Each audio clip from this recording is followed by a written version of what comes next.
Imagine strolling into a bustling village, only to find it completely and utterly empty. Creepy, right? Okay, let's get right into this explainer. Today, we're unpacking two of the most chilling and allegedly true vanishing town legends of the 20th century. We're going to deconstruct these famous mysteries, look at the sensational myths that literally captivated the world, and then carefully uncover the fascinating and honestly deeply sobering truths hidden right behind them.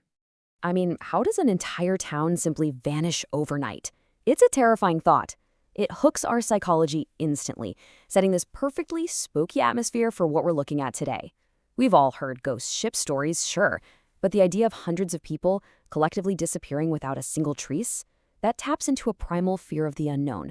Our brains just completely struggle to comprehend how a mass disappearance could happen so suddenly and with absolutely zero signs of a struggle.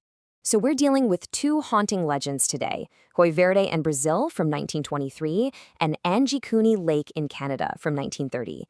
In both of these stories, the setup is the same. Visitors arrive expecting a lively settlement, but instead, they're hit with this overwhelming, heavy silence. The details are always perfectly eerie. We're talking abandoned homes, cherished possessions left behind, uneaten meals sitting untouched on tables. And the creepiest part?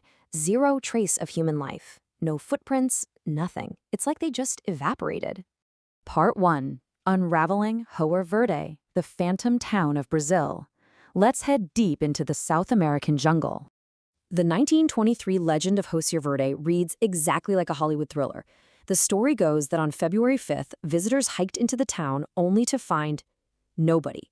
The entire population of 600 residents missing. Imagine pushing open the doors of these homes, listening to them creak in the dead silence, with windows just left hanging open to the wind. Investigators supposedly even found a freshly fired gun in the schoolhouse, right next to a cryptic chalkboard message that read, "There is no salvation." Talk about spine-tingling. But here is exactly where the hoax falls apart. If you dig into the name of the town itself, Homier isn't even a Portuguese word. Actually, it makes zero phonetic or historical sense for a Brazilian town. However, the phrase Joia Verde, that translates beautifully to green jewel in Portuguese. This one bizarre little linguistic mismatch is a massive red flag. It points us directly away from paranormal activity and straight toward a colossal global translation error. This is literally the ultimate game of international telephone. Listen to how this evolved. Back in 1983, the acclaimed author Dean Koontz published a fictional horror novel called Phantoms, which briefly mentioned a vanished town called Joia Verde. Decades later, in 2004, a Russian article translated that fictional story. Because the soft J sound doesn't exist in Russian, they spelled it phonetically with a hard H sound in Cyrillic. Fast forward to 2009, internet users translated that Russian text back into English using early translation software, and boom, Joya became Hoer. So a 1983 horror novel literally mutated through a translation glitch and spread like wildfire as modern internet fact. Crazy, right?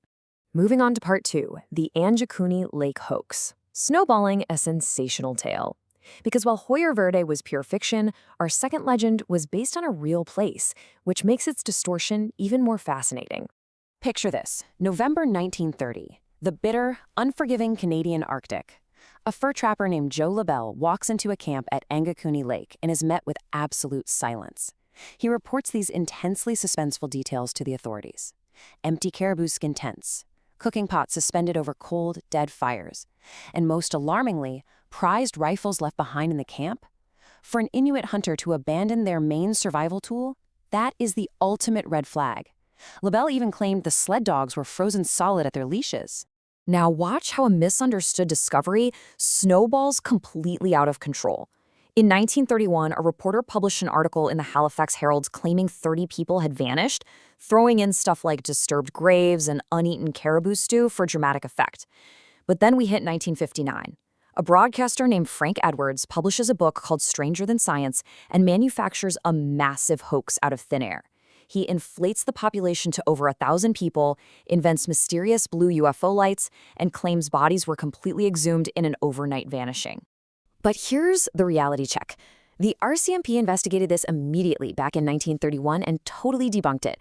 What looked like a supernatural mystery to an outsider was actually just a seasonal camp.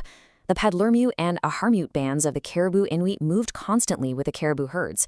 It was standard survival practice to leave heavy possessions, even something as valuable as a rifle, safely cached behind in a temporary settlement until they returned the following autumn. So no UFOs, just practical seasonal migration. Part 3, the real tragedy uncovered, and what the myths erased. It is time to pivot from ghost stories to a very sobering historical reality. Because while the public was eagerly swapping alien abduction theories, a real, quiet catastrophe was unfolding. 8%. That staggering number represents the mortality rate across the entire Canadian Inuit population from just the 1918 Spanish flu pandemic. Think about what losing 8% of your people does to a small, tight-knit community. It is absolutely devastating. And sadly, the tragedy didn't stop there. In the following decades, these inland Inuit communities were being hollowed out by a horrific double threat. Severe tuberculosis epidemics swept through the population, diseases they had zero immunity against, while simultaneously, the vital caribou herds they relied on were drastically declining. So these resilient families were suddenly facing unimaginable sickness alongside severe famine. The real disappearance here was demographic, and it was entirely human-made. Between 1949 and 1959, the federal government initiated forced relocations. Step 1, they removed the Akiarmute from their traditional hunting grounds. Step 2, they relocated them to completely unfamiliar areas like Newellton and Hennick Lakes. And Step 3, this directly resulted in catastrophic famine and freezing deaths simply because they lacked the highly specific local knowledge needed to hunt caribou in those new areas. It wasn't aliens, it was devastating government policy. You know Joe LaBelle's spooky tale about the frozen sled dogs? Well, the real story behind that is way darker than any ghost story. According to the Kikitani Truth Commission, police actually shot the dogs under federal government orders. The goal was to actively deprive the Inuit of their mobility and autonomy, forcefully tying them to permanent settlements. That myth takes on a horrifying real-world context when you read the documented historical directives. Now, you might be wondering, why didn't the survivors speak out about this for decades? Well, it comes down to a vital cultural concept known as ivala. It describes this profound, paralyzing sense of intimidation and vulnerability felt when facing people who hold unchecked, unpredictable power over you. Imagine having an outside force dictate your survival and mobility. They were intimidated into silence by an authority they just couldn't control. It's a stark, upsetting contrast. That original 1930 article that launched this whole massive UFO myth, it used a generic stock photo. They fabricated a sensational mystery to sell papers, while completely ignoring the actual tangible evidence of real people's lives and the suffering unfolding right in front of them in the Arctic. So as we wrap up today's explainer, I want to leave you with this final provocative thought. Why do we prefer a fabricated UFO mystery over the documented history of the people who actually lived there? Why is a supernatural ghost story so much easier for us to digest than the deep discomfort of cultural erasure?